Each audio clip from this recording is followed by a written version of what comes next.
Hello humans, Master DinnerFlax here, and today I'm going to be going over the retired deck. Not a, but the deck that made me learn how to play the game and how to deck build correctly. And if you're seeing this, you're not believing it. But let me tell you, there was a time when the vast majority of these cards were good. Well, not all of them.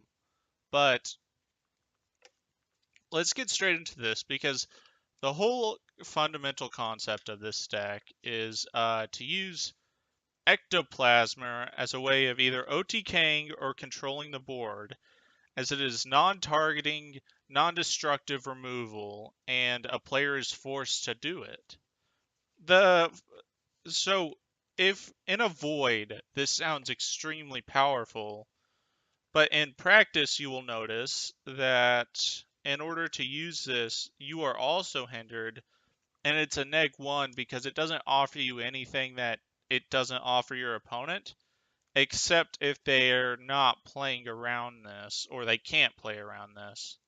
However, even with all of those in mind, I just love playing this deck. I love the way it felt, the way it played, everything about it just felt so strong to me back then. And to be fair, Ectoplasm in 2014, which is about when I was playing this deck. Well, I started with this. I learned how to play the game practically in late 2012, early 2013, and I started playing this early 2013. But 2014 is probably when it was the best, and I finished it up. So let's get into it. It's called Plasmer Dad for a reason. You control your graveyard.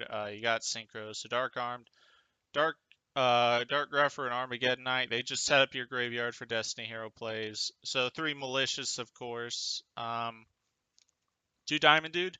You had a lot of normal spells, so you could just stack them on top of your deck and then activate Diamond Dude, which is nice.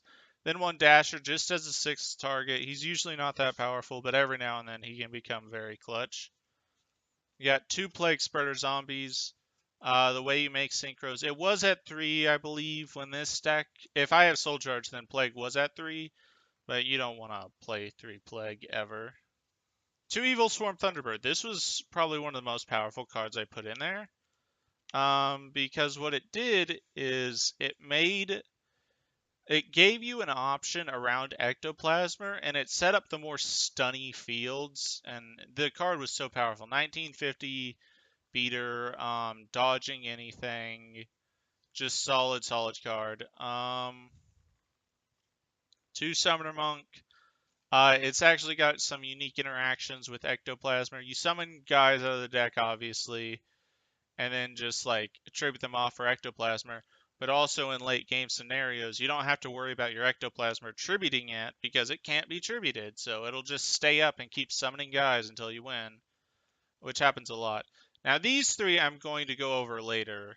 2 Dragodia and 2 Jack Frost. These were ways. This is what really helped with the Thunderbird. They allowed you to control the field, and it kept your opponent from attacking. Really, attacking too much, because it was like I was saying with Ectoplasma earlier. It can also help your opponent, and there was like one out of every 12 or 10 games where my opponent was much more helped with Ectoplasma than I was, and usually it was OTK oriented. So cards like Trag and Jack Frost would usually stop that, and it did. It sucked with Tragodia because tributing it with Ectoplasma was worthless. However, like the Jack Frost, it could do something and you could get some damage in. For the spells, 3D draw, 3 Ectoplasma. I've already went over this. This was gonna act as like more Allures of Darkness, but it's like you need to draw, and then Ectoplasma. I already went over it. But as you can see from the deck, I also set it up to, because this isn't a real searchable card by any means, you just turbo draw through your deck. I made it to where I could win without ever seeing Ectoplasmer, with like all the synchro stuff and then Dark Arm Dragon. And then I had the toolbox guys right here that I'm getting ready to go into. 2 MST, of course. 2 reinforcement, 2 soul charge was one of the things where if I never seen ectoplasmer, it gave me an utility to win because I could just soul charge all my synchro materials back and then just go off. And 2 creeping darkness. Now I'm going to get into this. So after you're synchroed, once you did all your regulation with Plague and Mally, you weren't going to regulate your graveyard anymore, so drawing a dad late game was worthless. However, I came up with the idea of Creeping Darkness, just banish 2, so regulate your graveyard, have much more of a chance to use dad, and then I could search these 3 guys. Breaker and Doomcal were like the more toolboxy guy. This guy could actually just be summoned from the deck and it was fine. And if you don't know what this does, it's like when it's sent to the graveyard by the effect of a continuous spell, wink wink, special summon it during your next standby phase. So it made Ectoplasmer free for you. And 1600 plus 800, 24 damage just off one card is nice. But you could Breaker, pop a Floodgate, and it's like Breaker wasn't that good back then, even though it was so slow. But having the ability to search it or just like allure it was awesome because a searchable MST was far more powerful than just having MST, and there was a lot of floodgates back then. Then Doomcal, this one was also really nice. It wasn't that great when you didn't have when you had Ectoplasmer, but the ability to search Doomcal when Mermails were so popular. So one of the most powerful cards was Mermail Abyss Mystic Tomato. So you could just search this, attack into it, they get nothing, or just summoning it against Mermails in general was really powerful. So that was really cool. So yeah, this card was awesome. Very, very awesome. It also let you search random stuff like Thunderbird, Summoner Monk, Diamond Dude, just all kinds of crap, and I just loved it. The Book of Moon, it allowed you to set your opponent's monster. Ectoplasmer won't tribute it. Foolish, Allure, and Dark Hole. All good stuff. Synchros, 2 Void Ogre, but only 1 Beals. This I thought was better. This was like one of the things I was talking about. It gave your deck win conditions without Ectoplasmer. It's just Ectoplasmer was another layer of deck that your opponent had to fight through. So 2 Void Ogres, I always found this to be more powerful than 2 Beals and a Void Ogre. But it's because of Exciton Knight. It's just, I don't know. Usually when you do all this, you're going to have less cards than your opponent anyway.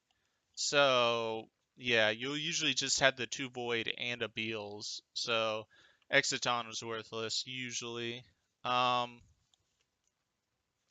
Yeah, this was good. I just thought this was better. Because this card lost to Fiendish Chain, and Fiendish Chain was so played back then. Um, Stardust, very, very fantastic against Exciton and Bear. Very good card. It's probably the 3rd synchro I made. If I was in a situation where I just didn't want to summon Beals, it was probably going to be 2 Void Ogres and a Stardust. And then we got Colossal Fighter.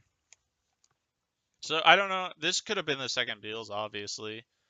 But it has pretty high attack in this deck. And I remember going up against Dragon Rulers and Light Sworns, and having a card like this against them is awesome. Goyo Guardian, I guess this is when it was just removed off the ban list. I don't get why they eroded it, but attacking over monsters and then tributing it with your own Ectoplasmer seemed awesome to me. Orient Dragon, probably for opponents' Beals or Stardust or whatever. And then this, you're all about doing battle and effect damage, and sometimes this can just get you there. Exciton Knight, Lavalval Chain, obvious, especially in a deck like this where all your cards have value in the grave. Master Key, protect your Ectoplasmer investment. 101, powerful card back then. Dweller was smart because if you were going up against a deck that really liked you playing Ectoplasmer against them, you can just Dweller them, and they're like, oh man. Yeah, that was nice. Terran Gorgon, I think, was just a different version of Master Key, but I don't know. Rhapsody and Berserk. Don't know either. I guess this was to, like, if I had Soul Charge, I could, like, Karen Gorgon Rhapsody, and I don't know. It's kind of weird. It was a powerful card back then, but I don't know why it's in here. And for the side deck, it isn't really a side deck because it, I made this deck on the fly. I didn't even have files for it. I just remembered it not too long ago. So Ghost Tricks. If you know back in 2014, Ectoplasmer was seeing a lot of play in Ghost Tricks, and this was why. Because if you take damage, including by your own card, you can special summon a small Ghost Trick from your deck, like this, and then get some searches. And I already had the Jack Frost in the main, so it was like, worked out really well. And then Doulahan, very nice. Don't know why I said this, honestly. 3 Max C, this was another reason I put Trag and Frost in the deck, is because if your opponent was trying to OTK you, you could just max C and then draw to death, and like you're gonna drop a massive Trag, and then you can just invest whatever you want into the game at that point. 2 noblemen are cross out for the dumbass reason that when I have Ectoplasm up, this is stupid. Don't ever side this. When you have Ectoplasmer up, sometimes your opponent is so scared to invest something just turn 1 that they'll set, and then you can just knock it. And it like punishes them for setting, punishes them for having face-up cards, punishes them for any reason. But don't do that, because that's wrong. Plenty of people just were willing to tribute their monsters. D-Prison. It was another card that kept your opponent from attacking your investments. So yeah, because a lot of the time with like the Thunderbird and stuff and Summoner Monk, they were going to want to try to push in some damage. So just D-Prison, Jack Frost, Tragodia, all gonna stop it. And then Soul Drain. This one also made sense because it was kind of like the Dweller against Ectoplasmer like fields. This was probably very good. Yeah, that's going to be it. This deck, unlike the Ebony, this deck can be remade to a modern game of Yu-Gi-Oh! However, that's really not suggested because the game of Yu-Gi-Oh!, as I've said earlier, has gotten to a point where it's decided on who goes first and second, and there's been no efforts by Konami to try to stop this from happening. So the game's so fast at this point, you can't learn anything about the game, which is unfortunate. But I'm being optimistic that we're going to see a real ban list coming up soon, because we've been in a perpetual format of just, did you go first or did you go second for a while now, and I don't know, that needs to be fixed. But if that is fixed, I'm gonna try this deck again. But that's going to be it for me. Thank you all for watching, and remember, Master Success Flax will take your soul.